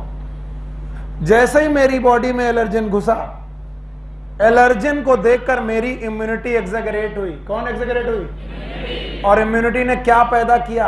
आईजीई। इनको बिल्कुल नोट कर लो, आ चुका एक बार। आईजीई, एंटीबॉडी आईजीई जनरेट हुई और आईजीई जाकर एलर्जन के साथ अटैच हो गई और बनाया एलर्जन आईजीई कॉम्प्लेक्स। और ये एलर्जन आईजी कॉम्प्लेक्स गया बेटा मास्ट सेल के पास। किसके पास? और मास्ट सेल को आउटबस्ट कर दिया, मास्ट सेल फट गई। कौन गया? अरे यार, एलर्जन और दोनों मिल गए, क्या बनाया? Allergen IgE complex. और किसके पास गया? मास्ट सेल बची की फट गई। और मास्ट सेल जैसे ही फटी उसके अंदर से निकले 3 लोग। नाम बताओ। हिपैरिन। सबसे खतरनाक चीज जो मैं लिख रहा हूं वही बोलना। बोलो कौन? हिस्टामिन। फिर हिपैरिन, फिर से बोलो। और फिर सेरोटोनिन। सेरोटोनिन बहुत बाद में निकला, ये बाद में निकला। सबसे पहले कौन निकला? हिस्टामिन, सबसे पहले। और जैसे ही हिस्टामिन निकला बॉडी की सारी ब्लड वेसल डायलेट हो गई। सुना नहीं तुमने? बॉडी की पेरीफेरल। अब बोलो पेरीफेरल ब्लड वेसल। बोलो सेंट्रल ब्लड वेसल्स की पेरीफेरल। सारी पेरीफेरल ब्लड वेसल्स डायलेट हो गई और डायलेट हो गई तो ब्लड घटा की बढ़ गया। और जैसे ही ब्लड बढ़ गया, बताओ स्किन में पड़ने लगे चकत्ते। देखा है आपने? लाल लाल चकत्ते पड़ने लगे। बोले एलर्जी हो गई। क्या हो गई? एलर्जी। क्यों हो गई? क्योंकि बेटा क्या निकला? तो बताओ ब्लड सर्कुलेशन घटा की बढ़ गया? अब अगर ब्लड सर्कुलेशन नोज में बढ़ गया, ब्लड सर्कुलेशन आई में बढ़ गया, ब्लड सर्कुलेशन रेस्पिरेटरी सिस्टम की तरफ बढ़ गया या कहीं पर भी बढ़ गया, तो बताओ वहां के सेक्रीशन बढ़ेंगे कि घट जाएंगे? तो बताओ सिम्टम्स पैदा हुए। क्या पैदा हुए? सिम्टम्स। अब मैं पढ़ा रहा हूं सिम्टम्स। जब सिम्टम्स पूछे जाएं कि एलर्जी के सिम्टम्स क्या हैं, तो पहला सिम्टम है रेड स्किन। आपकी स्किन रेड होने लगेगी। दूसरा सिम्टम है रनिंग नोज, नाक बड़ी तेजी से बहने लगेगी। तीसरा सिम्टम है बेटा स्नीजिंग, आपको छींक आने लगेगी। चौथा है कफिंग, खांसी आने लगेगी। Red skin, running nose, sneezing, coughing, ये सब होने लगेगा। याद रखना, running eye, running nose, yes, watering of eye भी होने लगेगा, आंख से पानी आने लगेगा। और ये एक भी चीज मैं आपकी एनसीईआरटी के बाहर नहीं पढ़ा रहा हूं, याद रखना। बताइए क्यों हुआ? अरे यार, किसकी वजह से? हिस्टामिन ने ब्लड वेसल्स का डायमीटर, ब्लड सर्कुलेशन, स्किन लाल होने लगी। क्यों? क्योंकि लाल रंग आ गया, ब्लड बढ़ गया, चकत्ते पड़ने लगे, सिक्रीशन बढ़ गए, नोज बहने लगी, आंसू निकलने लगे। याद रखना, सब जगह डायलेशन हुआ लेकिन ब्रोंको कॉन्स्ट्रिक्शन हुआ। क्या? फिर से बोलो, फिर से बोलो। यानी ट्रैकिया, ब्रोंकाई, ये सब डायलेट होने लगे कि कॉन्स्ट्रिक्ट? कॉन्स्ट्रिक्ट लगे तो सांस लेने में आसानी की मजा दिक्कत होने लगी। तो अगला सिम्टम है बेटा difficulty in breathing. Difficulty in breathing. इतने सिम्टम बोल दो और एनसीईआरटी में जहां भी लिखे लिख लो। बताओ, पहला रेड स्किन, फिर से बोलो, दूसरा, तीसरा, चौथा, फिर डिफिकल्टी इन ब्रीदिंग। ये है एलर्जी की खतरनाक तरीका। और बोलते हैं इनसे ज्यादा खतरनाक कंडीशन में जब ये एलर्जी क्रोनिक हो जाए। क्या हो जाए? कल क्रोनिक का मतलब बताया था, वो बीमारी जो बहुत कम समय से कि बहुत ज्यादा दिनों से। तो अगर एलर्जी क्रोनिक हो गई है तो आपको कर देगी अस्थमा। बोलो क्या कर देगी? या फिर कर देगी ब्रोंकाइटिस। बोलो क्या? कई बार आपके पास कुछ बुढ़े लोग आते हैं, कहते हैं हमको खांसी कभी रुकती नहीं, कोई भी मौसम हो। ये खांसी इन्फेक्शन की है कि एलर्जी की है? एलर्जी की। अस्थमा हो जाना क्या है? एलर्जी। तो अस्थमा किसी बैक्टीरिया वायरस की डिसीज, किसकी डिसीज है? एलर्जी। 4 पॉइंट में अभी 3 हुए। क्या क्या हुआ? Causal agent, pathogenesis, sign and symptom. नहीं हुआ। अभी क्या बाकी है? और ट्रीटमेंट। अभी क्या क्या बाकी है? Diagnosis and treatment. इतना पढ़ा पाओगे? हमें तो डर है कि पढ़ा पाओगे। पढ़ा दोगे? अगर इतना पढ़ा दोगे तो डॉक्टर बन गए तुम। बताओ, एलर्जी हुआ? नॉर्मल रिस्पॉन्स की एग्जैगरेटेड? कम की ज्यादा? ये रिस्पॉन्स इम्यूनिटी ने पैदा किया? किसी पैथोजन के खिलाफ किया? आज उस पैथोजन को पैथोजन बोलते हैं कि एलर्जन? एलर्जन बदतमीज नहीं है, लेकिन इम्यूनिटी ज्यादा काम कर गए। पक्का? तो ये सिंपल है कि ज्यादा? पक्का। अब बताओ, क्या ये डिसीज की तरह बिहेव करेगी? डिसीज की तरह बिहेव करेगी। तो 4 पॉइंट है। Causal agent. बताओ, कॉजल एजेंट में एलर्जन है? एलर्जन के नाम बताओगे? पहला डस्ट, स्मोक, पॉलन ग्रेन। याद रहेगा? और एनसीईआरटी में देख के लिख लेना कहाँ लिखा है। अच्छा बताओ, कॉजल एजेंट हो गया। पैथोजेनेसिस है? पैथोजेनेसिस में इन्वेजन होगा। घुसने का तरीका या तो स्किन या तो पक्का। एलर्जन कहीं से भी घुस सकते हैं। घुसने के बाद एडाप्ट करने की जरूरत, मल्टीप्लाई करने की जरूरत, क्योंकि ये मल्टीप्लाई नहीं कर सकता, क्योंकि लिविंग है। हाँ, डेड है। कैसा है? अब जब ये अंदर गया तो हमारा इम्यून सिस्टम स्लो एक्ट किया कि फास्ट? क्या पैदा किया? IgE। फिर से बोलो। ये क्वेश्चन पूछा गया है कि एलर्जी में कौन सी एंटीबॉडी बढ़ती है? IgE। क्या वो एलर्जन के साथ जुड़ गई? क्या बनाया? Allergen IgE complex. और ये किसके साथ चिपक गई? Mast cell. मास्ट सेल ने 3 चीजें रिलीज की, लेकिन सबसे ज्यादा हिस्टामिन। हिस्टामिन ने ब्लड वेसल का diameter, blood circulation central vessel का बढ़ा कि पेरीफेरल? नाक एक पेरीफेरल ऑर्गन है, आंख एक पेरीफेरल ऑर्गन है, हार्ट एक सेंट्रल ऑर्गन है। तो बता, पेरीफेरी की तरफ ब्लड सर्कुलेशन, स्किन की तरफ, नाक की तरफ, आंख की तरफ, कान की तरफ। सलाइवा कम होने लगा कि ज्यादा? अच्छा बताओ, सिक्रीशन घटे कि बढ़े? सिम्टम दिखाई पड़े? नाक बहने लगी, छींक आने लगी, खांसी आने लगी, चकत्ते पड़ने लगे, ये सब एलर्जी है। और बताओ, ब्रोंको डायलेशन की कॉन्स्ट्रिक्शन, ट्रैकिया, ब्रोंकाई, सांस लेने में दिक्कत होने लगी, अब समझ लो ये है एलर्जी। इससे बचने का उपाय, वहीं खड़े रहो कि भाग जाओ, क्योंकि एलर्जी हुई है एलर्जिन से। तो बताओ, वहां रहना है कि भाग जाना है? अब आई डायग्नोसिस। कैसे करोगे सर डायग्नोसिस? तो पहली बात तो डॉक्टर एलर्जी की डायग्नोसिस कर नहीं पाते, उनको मालूम ही नहीं चलता, पता नहीं किस चीज की एलर्जी है। कहाँ गए थे? बोले सर मम्मी खाना बना रही थी, अचानक छींक आने लगी। अच्छा, मम्मी खाना बना रही थी तो धुआं भी हो सकता है, राख भी हो सकती है, अच्छा वो पुराना कमरा भी हो सकता है, वहां माइट्स भी हो सकते हैं। अब डॉक्टर परेशान है कि डायग्नोसिस कैसे करें। तो वो पॉसिबल एलर्जेंस रखता है अपने पास। बोला अच्छा आओ भाई, पॉसिबल, तुम्हें देखते हैं डायग्नोसिस क्या है। ये भी एनसीईआरटी में लिखा है, मैं एक्स्ट्रा नहीं पढ़ा रहा हूं, मैं फिर से बोल दूं। और वो पॉसिबल एलर्जेंस का माइन्यूट इन्फेक्शन आपके साथ कराता है। और वो क्या करता है? जैसे उसको लगता है हो सकता है इस बंदे को धुएं से एलर्जी हो, तो तुम्हें बैठा लेगा, थोड़ा धुआं सूंघाएगा, तुम्हें छींक नहीं आई, धुआं से एलर्जी नहीं। फिर थोड़ी देर बाद उन्होंने डस्ट डाली, थोड़ी धूल डाली, बोला धूल से भी छींक नहीं आई, अच्छा तुम्हें धूल से भी एनर्जी। फिर वो पॉलन ग्रेन लाए, क्या लाए? और छिड़के, और तुमने छींकना चालू किया, भाई साहब तुम्हें किससे एलर्जी है? तो वो क्या करते हैं? माइन्यूट इन्फेक्शन करा रहे हैं पॉसिबल एलर्जन से। और जैसे ही पता चल गया कि इस चीज से तुम्हें एलर्जी है, तुम्हें बता दिया गया, अगली बार जब सरसों का खेत देखो और फूल हो तो गाना गाने तुझे देखा तो जाना सनम छींक होता है दीवाना खूब छींक ही छींक। और शाहरुख खान को छींक आने लगी, क्यों?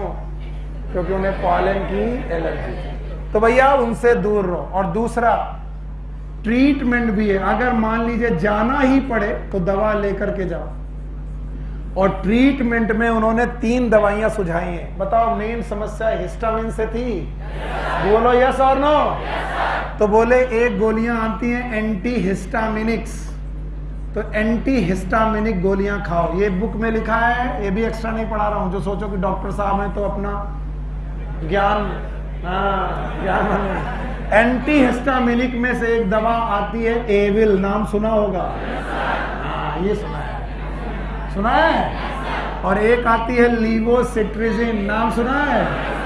ये दवाइयां खाओगे एलर्जी कम होगी। और ये नीट में नहीं आएगा, ये नीट में आएगा। इसके अलावा आप खा सकते हो स्टेरॉइड्स। स्टेरॉइड्स आपकी इम्यूनिटी को कम करते हैं। इम्यूनिटी बढ़ाते हैं कि कम करते हैं? कम। अब तुमने खाया होगा बेटनीसॉल, नाम सुना होगा? हाँ, बेटनीसॉल स्टेरॉइड है। तो इनसे बचना, ये इम्यूनिटी बहुत परमानेंट कम करते हैं। इसके अलावा आपको दी जा सकती हैं एड्रेनलिन्स। एड्रेनलिन एक हार्मोन है, इसका इंजेक्शन दिया जा सकता है। तो ट्रीटमेंट में 3 चीजें आपकी एनसीईआरटी में लिखी हैं, जहां लिखी हैं अंडरलाइन कर लो। बताओ क्या क्या? एंटी हिस्टामिनिक और स्टेरॉइड और एड्रेनलिन। खत्म एलर्जी? नहीं आई समझ में? आ गई? बताओ, एलर्जी एक बीमारी की तरह बिहेव करेगी? कितने पॉइंट? 4 याद है? पहला, बिल्कुल कुछ नहीं आ रहा भाई, पहला दिन है, बिल्कुल कुछ नहीं आ रहा है। मान लो तुमको कमरे में घुसते खांसी आने लगी, तुम्हें क्या होगा? ये भी कोरोना नहीं है। पहले ठीक थे, बाहर अंदर आए, खांसी आने लगी, क्या हो गई? Allergy, corona. ए बच्चा, मजाक मत करो, खत्म करो। क्या हमने एक्टिव पैसिव पढ़ लिया? वैक्सीनेशन इम्यूनाइजेशन पढ़ लिया? इनमें कंफ्यूजन है? नहीं है। तीसरा, हमने एलर्जी पढ़ ली। अभी एलर्जी बीमारी की तरह बिहेव कर रही है। 4 पॉइंट में पढ़ेंगे, 6 में कि 4 में? पहला, causal agent, pathogenesis, diagnosis, treatment. Diagnosis and treatment, चारों पढ़ लिया। बताओ, एलर्जी में जो पैथोजन होते हैं, पैथोजन के एलर्जन बॉडी में घुसे, आईजी से जुड़े, कॉम्प्लेक्स बनाया, मास्ट सेल के पास गए, रप्चर हुआ, मास्ट सेल से 3 चीजें निकली। सबसे ज्यादा वैसोडाइलेशन हुआ, ब्लड वेसल बढ़ गई, डायमीटर बढ़ गया तो ब्लड घटेगा कि बढ़ेगा? सेंटर में कि पेरी पेरी? स्किन लाल हो गई, नाक बहने लगी, छींक आने लगी, खांसी आने लगी, आंखों से आंसू आने लगे, पता नहीं क्यों। क्या हो गई? यहीं खड़े रहो कि भाग जाओ? क्योंकि एलर्जी से बचने का एक ही तरीका, एलर्जन के पास जाओ कि दूर जाओ। क्या इसकी डायग्नोसिस करोगे? पॉसिबल एलर्जन बार बार लगाए जाएंगे जिससे एलर्जी होगी पता चल जाए। ट्रीटमेंट करोगे? कितने ट्रीटमेंट हैं? 3 याद है? हिस्टामिन के लिए एंटी हिस्टामिन, आधा डॉक्टर तो बनी गए, लीवोसिट्रिजिन, पक्का। इसीलिए जिस दिन तुम मुझसे दवा लिखाने आते हो, कुछ लोगों ने मेरा दोनों यूज किया है, मास्टर भी और डॉक्टर। वो आते हैं, सर 2 दिन से बुखार आ रहा, तो हम कहते हैं क्या करो? तो हम उन्हें एक पैरासीटामोल लिखते हैं, साथ में लीवोसिट्रिजिन लिखते हैं। क्यों लिखते हैं? हो सकता है बुखार के साथ जो खांसी आ रही हो, वो बुखार की खांसी जो हो रही हो कैसी हो? हिस्टामिन, और हिस्टामिन की वजह से होगी। तो अगर हम वो देंगे तो बताओ उसे खांसी बढ़ेगी कि कम हो जाएगी? आधे डॉक्टर बन गए। आओ, ऑटो इम्यूनिटी। हाँ, कुछ समय बाद एलर्जी अपने आप सही हो सकती है, क्योंकि जैसे जैसे उम्र बढ़ेगी वैसे वैसे तुम्हारी मेमोरी कम नहीं होगी, मेमोरी सेल कम होगी। क्या कम होगी? और जैसे जैसे मैं बूढ़ा होता जाऊंगा, मेरी इम्यूनिटी कम होती जाएगी। और जब इम्यूनिटी कम होती जाएगी तो उसका रेस्पॉन्स भी। तो वही डस्ट पार्टिकल पहले खूब आंख नाक बहा देता था, खांसी कर देता था, अब वही पॉलन ग्रेन उतना परेशान नहीं करता। इसका मतलब पॉलन ग्रेन की क्षमता कम हो गई कि हमारी इम्यूनिटी बढ़ गई कि कम हो गई? तो जैसे जैसे इम्यूनिटी बढ़ेगी, जैसे जैसे टाइम बढ़ेगा इम्यूनिटी, इसका एक कारण और है, थाइमस ग्लैंड का खत्म हो जाना। जैसे जैसे बढ़ते जाओगे, 25 साल तक आते आते थाइमस रहती कि खत्म, तो टी सेल रहेंगे कि खत्म, तो टी सेल कम होने लगेंगे, क्योंकि टॉन्सिल है लेकिन टी सेल कम होने लगे और इम्यूनिटी कम होने लगेगी, और इम्यूनिटी कम होने लगेगी तो रिस्पांस भी कम होने लगेगा, और रिस्पांस कम होने लगेगा तो एलर्जी भी। थैंक यू वेरी मच कि आपने पूछा, ये मुझे बहुत अच्छा लगता है कि आप ध्यान दे रहे हो। बाकी तो सत्यनारायण की कथा सुन रहे हैं। एक थी लीलावती, एक थी, उनके पतिदेव गए थे बाहर विदेश में कमाने, और जब कमा करके वापस लौट रहे थे तो बहुत धन धान्य लेकर के वापस आ रहे थे, और जैसे वो नदी के ऊपर नाव लेकर के चलने लगे तो नदी में वो नाव जो है नीचे जाने लगी। तो लोगों ने कहा कि बहुत कमा के लाए हो, तो उन्होंने एक ऋषि से झूठ बोल दिया, और ऋषि ने कहा कि क्या लेके जा रहे हो? बोले कुछ नहीं, सब ऐसे ही पत्ते वत्ते मिर्च मसाले हैं। तो उन्होंने कहा ठीक है, जो तुमने कहा वही हो, और ऋषि महोदय निकल गए, पता चला सब कुछ डूब गया। अब लीलावती कलावती को पता चला कि उनके पतिदेव, तो उन्होंने एक कथा सुनी। कौन सी? सत्यनारायण की।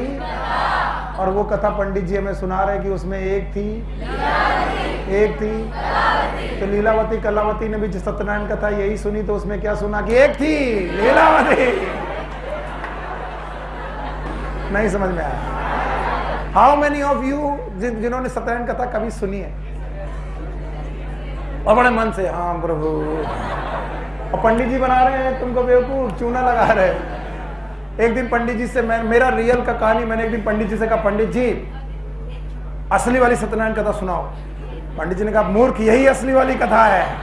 हमने कहा कौन सी? बोले ये जो लीलावती कलावती। बोले हाँ। तो हमने कहा पंडित जी ये बताओ, लीलावती कलावती के जब पति मर गए थे तो उन्होंने कौन सी कथा सुनी थी? बोले सत्यनारायण।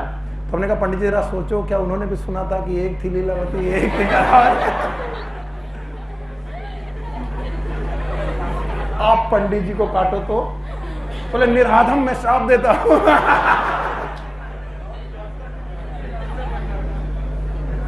एक बार पंडित जी को मैंने और फंसाया, मैंने कहानी कई बार बताई। अच्छा, मैं उद्दंड बालक, धर्म के नाम पर लोग डरते हैं बात करने में, मार दिए जाते हैं, पर हमारे पिताजी जो थोड़ा कम मारते थे हमें, तो हम पंडित जी को सताते थे। एक बार पंडित जी के मुंह से निकल गया जो बात सत्य थी, बोले हरिश्चंद्र जो हैं वो पूर्वज हैं भागीरथ के। किसके? भागीरथ का नाम सुना है? ऑनलाइन वाले क्या सुन रहे होंगे, सॉरी भाई। तो भागीरथ के पूर्वज हैं। और बताओ गंगा मैया भागीरथ के पहले धरती में थी कि नहीं थी? भागीरथ के बाद गंगा मैया धरती में आई। और हरिश्चंद्र भागीरथ के बाद में आए कि पहले? हाँ, इसका मतलब हरिश्चंद्र के समय पर गंगा मैया, क्योंकि भागीरथ के समय पे गंगा मैया होनी चाहिए। पर तुम्हें मालूम है जब हरिश्चंद्र का सब कुछ लुट गया तो वो एक शमशान घाट में काम करते थे जो गंगा नहीं आया, बुझाया नहीं आया। अरे हरिश्चंद्र के समय पर गंगा मैया होनी, तो वो फिर कौन सी गंगा मैया के? बोले निराधम तू भगवान पे शक करता, जा तू और काला हो जा। हो रहा हूं। और बिल्कुल ऐसे ही मेरी क्लास हो गई। कुछ लोग आते हैं मन बना के कि 6 से 8 के बीच में जय हो जय हो। हमारे एक फिजिक्स के टीचर थे, बोले बायोलॉजी में कुछ पढ़ाना थोड़ी ना है। बोले क्यों? बोले किताब ले लो, बोलो लिम्फोसाइट बी की टी एंटीबॉडी कौन बनाएगी? बी। और जो बोलते रहो वही बुलवाते रहो। नहीं आया? हाँ, तो कुछ लोगों ने पकड़ रखा, जो सुनील सर बाद में बोलेंगे वही सर। हम पागल की तुम पागल, तुम पागल की हम पागल। और 2 घंटा केवल यही करते, क्योंकि उन्हें लगता है कि बाकी लोग पढ़ने जा रहे हैं यार, ऐसा ना हो कि हमारा कुछ छूट जाए। और छूट सब कुछ रहा है। और इसीलिए मैं कहता हूं कि आंख बंद करके जब यहां से निकला करो तो कोई एक टॉपिक पकड़ा करो जो मेजर टॉपिक मैंने पढ़ाया हो, और कोई कुछ भी बात करे तुम उसकी सुना मत करो, और उसे सोचने की कोशिश करो कि क्या रिवाइज कर सकते हो।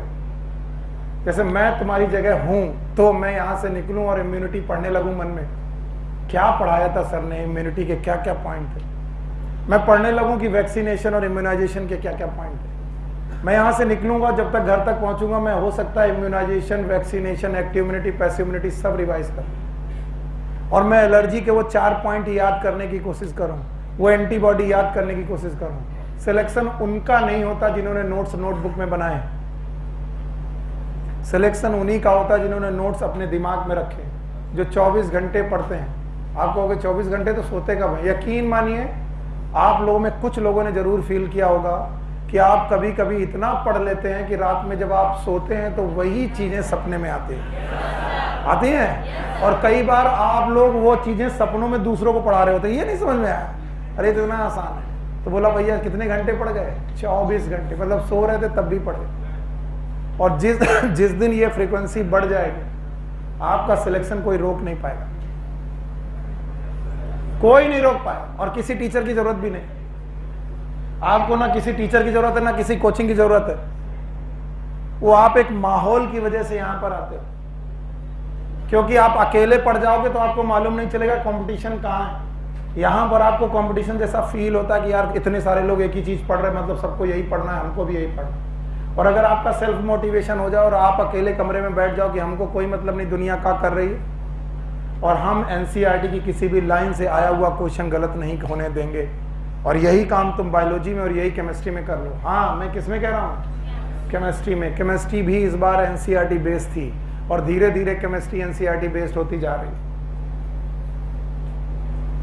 तो जिन लोगों ने केमिस्ट्री एनसीईआरटी पढ़ना नहीं चालू किया, मेरी एक सलाह है, हालांकि आपके टीचर आपसे मेरे से ज्यादा अच्छा जानते होंगे, जो वो पढ़ा रहे हैं उसको उनसे पढ़ो, साथ में क्या पढ़ो, और तुम देखना तुम्हारे 5 से 7 नंबर का डिफरेंस इंक्रीज की तरफ जाएगा।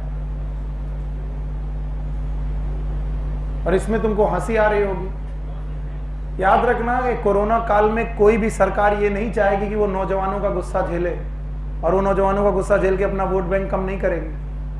पेपर बड़ा खतरनाक बना दें और 5 महीने का टाइम दे लॉकडाउन के बाद, और बोले इसी में तैयारी करो, तो बच्चा निकलते ही गरियाएगा। एक तो 5 महीने में कोर्स पूरा किया, जल्दी जल्दी कोर्स किया, क्वेश्चन एनसीईआरटी के बाहर के आ गए कि मोदी बहुते पढ़ा। कोई नहीं चाहेगा। और इसीलिए इस बार का पेपर बहुत मुश्किल था कि आसान था? तो थोड़ा दिमाग से सोचा करो। हम चाहे जितना तुमको इधर उधर की बातें पढ़ाएं, और इसीलिए मैंने एक चीज चालू कर दी है, तो टाइम वेस्ट हो रहा। देखो,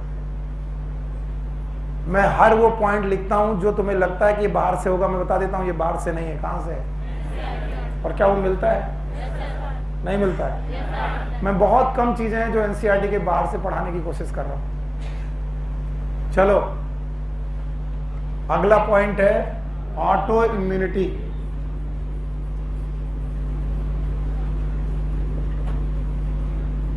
अब देखना, जैसे मैं तुम्हारी जगह हूं तो मैं सोचूं कि सर इसमें क्या लिख देंगे, मैं क्या लिख सकता हूं। पहले मैं इम्यूनिटी लिखूंगा कि तुम्हें इम्यूनिटी कितनी आती है, और मैं बताऊंगा कि इम्यूनिटी में क्या क्या तुम्हें आना चाहिए।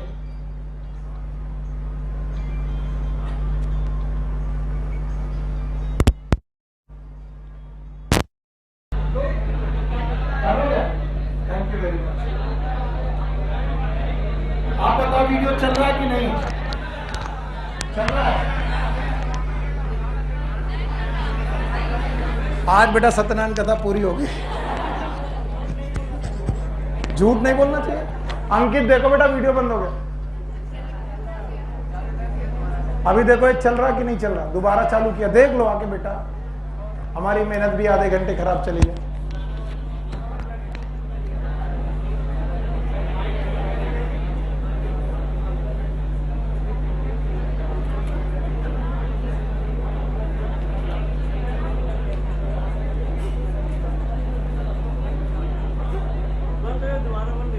बना उतना हो गया था, अब नया टॉपिक दोबारा चालू किया है, चल जाएगा, दोनों मिल करके वहां पर लोड कर देना। ठीक है, thank you very much. Okay तो बोलो इम्यूनिटी जो होगी वो हमें 3 काम करके देगी। एक तो हमें रिकॉग्निशन देगी सेल्फ और नॉन सेल्फ में, कौन अपना है कौन पराया है। तो इम्यूनिटी अपनी कोशिकाओं के खिलाफ कभी काम नहीं करती, और जो नॉन सेल्फ होगा उसे मानेगी फॉरेन सब्सटेंस। अब एकदम शांत रहो। और जो फॉरेन सब्सटेंसेस होंगे उनको कहा जाएगा पैथोजेंस। तो याद रखना, इम्यूनिटी की एक खास आदत है कि वो रिकॉग्निशन कर पाती है कि ये मेरा है कि दूसरे। जैसे किडनी अगर मेरी है तो मेरी किडनी के खिलाफ मेरी इम्यूनिटी खड़ी, लेकिन अगर ट्रांसप्लांटेशन के दौरान दूसरी किडनी डाली जाए तो क्या वो उसके अगेंस्ट आ जाएगी? उसे मालूम चल जाएगा कि ये सेल्फ नहीं है, किसका है। तो याद रखना, इम्यूनिटी हमें नॉन सेल्फ और सेल्फ में जानकारी देती है, और जो नॉन सेल्फ होता है उसके अगेंस्ट द नॉन सेल्फ ये काम करती है, और सेल्फ को हमेशा प्रोटेक्ट करती है।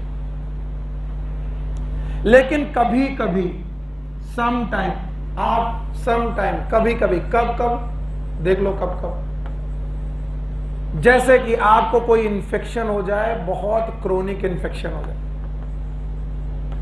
या फिर कोई जेनेटिक कारण हो जाए,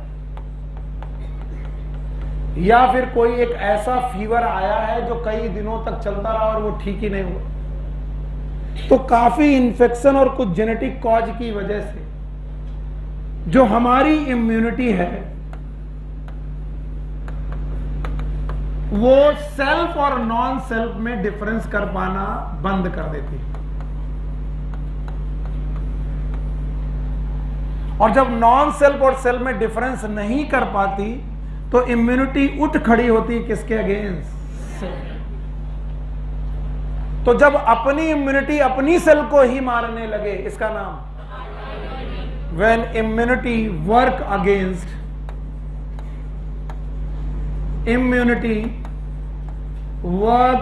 against self tissues and organ,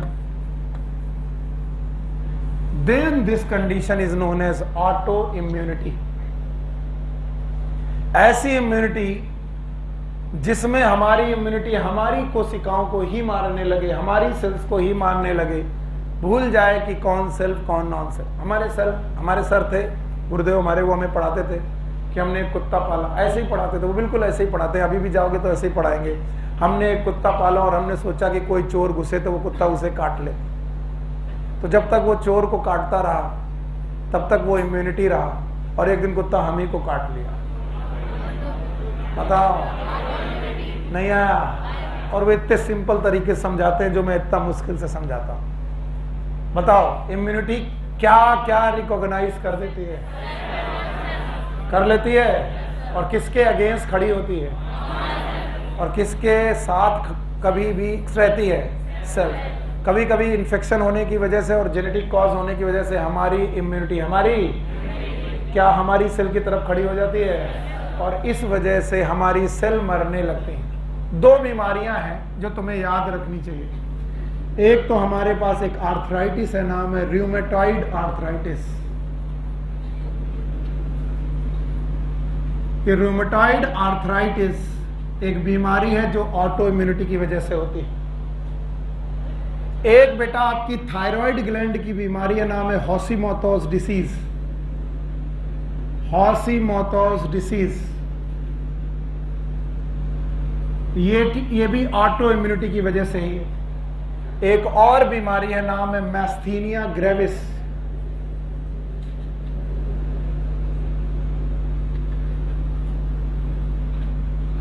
it is also auto immune disease.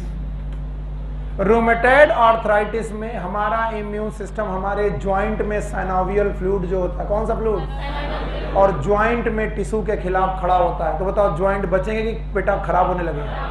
और आपको गठिया होने लगेगा, और वो आर्थराइटिस का नाम रूमेटॉइड आर्थराइटिस। ज्यादातर समय में केस बढ़ रहे हैं डेंगू के बाद। किसके बाद? डेंगू और चिकनगुनिया के बाद आजकल रूमेटॉइड आर्थराइटिस के केस बढ़ रहे हैं। दूसरी है हाशीमोटोज डिसीज, थायराइड ग्लैंड के खिलाफ काम करती है और थायराइड ग्लैंड को खाने लगती है। तो बताओ थायराइड सिक्रेशन बढ़ जाता है कि कम हो जाता है? हाइपोथायरॉयडिज्म होती है, दैट इज हाशीमोटोज डिसीज।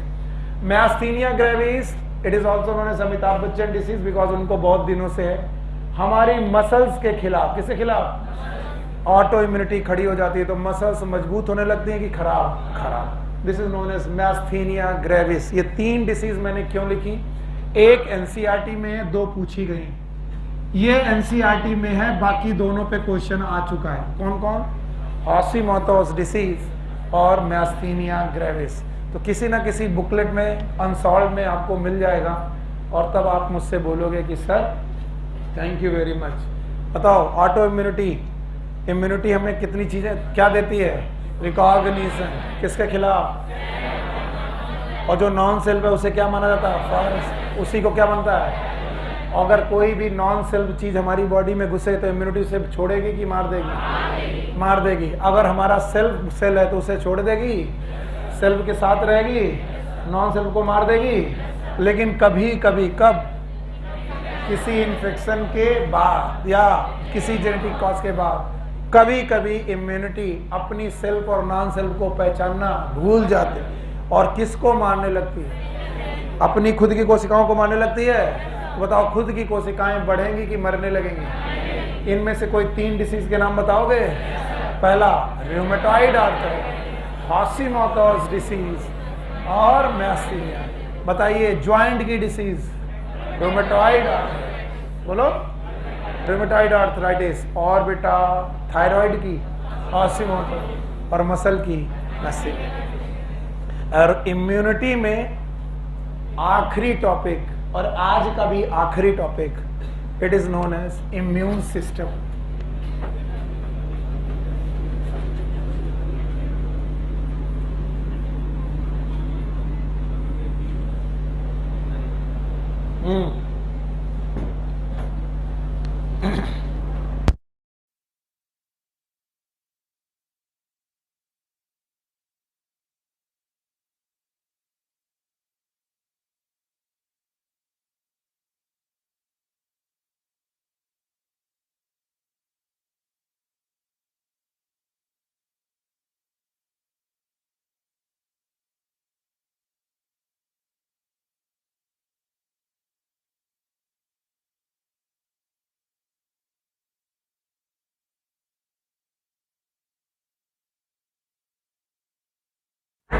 ये बार बार आता है, बार बार चला जाता है।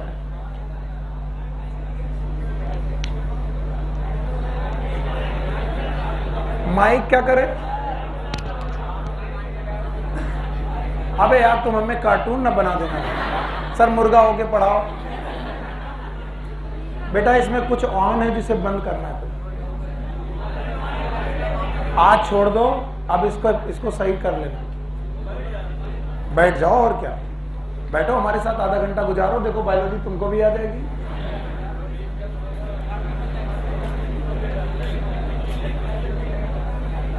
बात यह है कि कुछ लोगों का मन कर रहा होगा कि सर छोड़ दे तो कितना अच्छा हो, लेकिन मैं छोड़ूंगा, क्योंकि बेटा ऐसे अगर छोड़ते गए तो फिर बताओ हमारा टॉपिक पूरा हुआ कि नहीं होगा। आज तुम लोगों ने बहुत बहुत अच्छा काम किया कि साइटोलॉजी खत्म कर ली, न्यूक्लियस खत्म हो गया।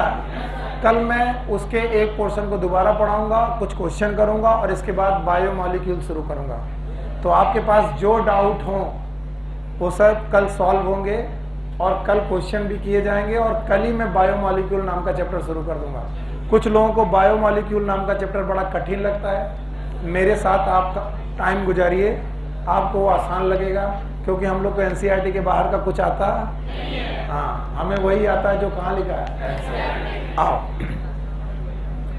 तो भैया immune system in the body बोलते हैं is the system of organs,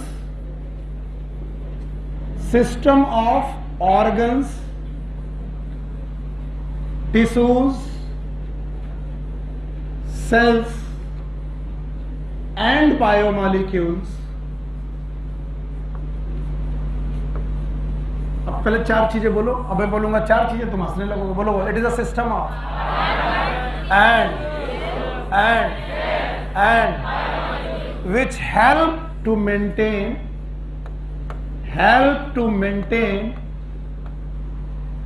immunity. बहुत कम लोग हैं जिन्होंने सुना, क्योंकि 2 घंटे हो गए, आप कैरीड अवे हो जाते हो। हर चीज को तो ये बोल रहा, एक ही तरीके से बोल रहा, कोई और तरीका नहीं है इसके पास। Yes, what is immune system? It is a किसका system? Organ, tissue, cells and biomolecules which help to maintain immunity. तो किसी ने कहा इम्यूनिटी को मेंटेन करने के लिए चाहिए लिम्फोसाइट्स। भूल गए? हाँ, चाहे जितना पढ़ा लो भूल जाओगे। बताओ इम्यूनिटी को मेंटेन करने के लिए। और लिम्फोसाइट कितने प्रकार की? 2। एक कौन? टी सेल और एक बी सेल। बताओ टी सेल और बी सेल जिस ऑर्गन में बनेगी वो क्या है? जिस टिश्यू में बनेगी, जिस सेल में बनेगी, और जो एंटीबॉडी प्रोड्यूस होगी, इम्यून सिस्टम। तो बताते हैं वो ऑर्गन जिनमें लिम्फोसाइट बनती है उनका नाम होता है लिम्फॉइड ऑर्गन। बोलो कौन से? Lymphoid organ. ये लिम्फॉइड ऑर्गन एक इम्यून सिस्टम का पार्ट है। लिम्फॉइड टिश्यू आपने पढ़े होंगे, पेयर्स पैचेस, नाम सुना है? सुना ही नहीं, सुना है?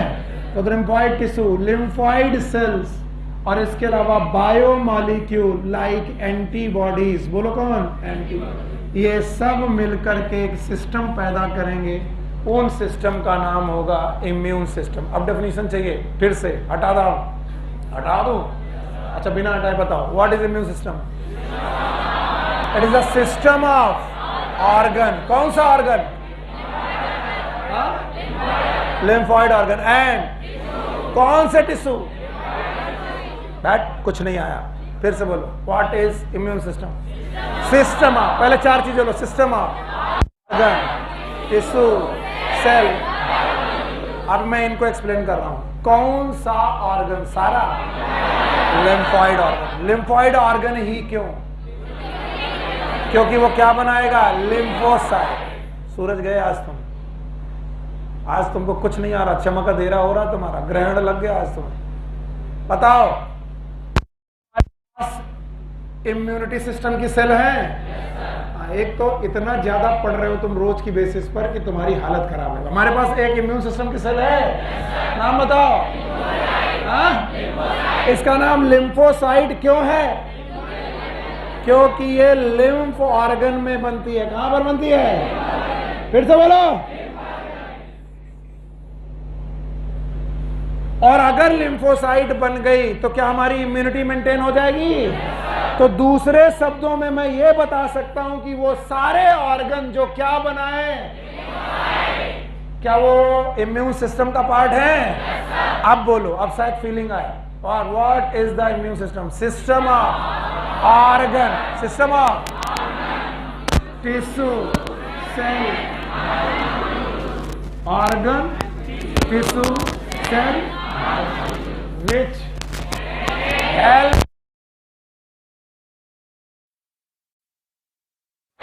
तो इसीलिए बुक ने सबसे पहले आपको लिम्फॉइड ऑर्गन का डिटेल पढ़ा है। अगला टॉपिक होगा लिम्फॉइड ऑर्गन्स।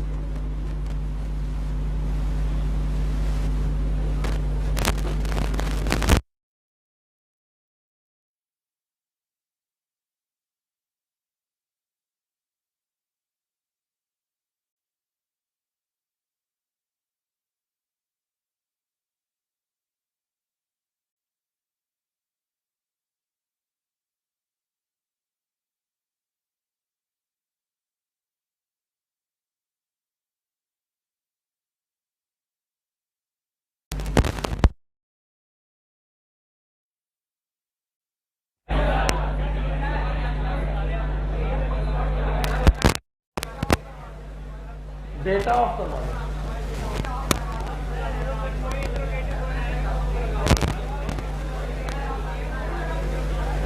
वाईफाई भी बंद करो इसका। फिर ये कास्ट गड़बड़ कर रहा है। आज इसका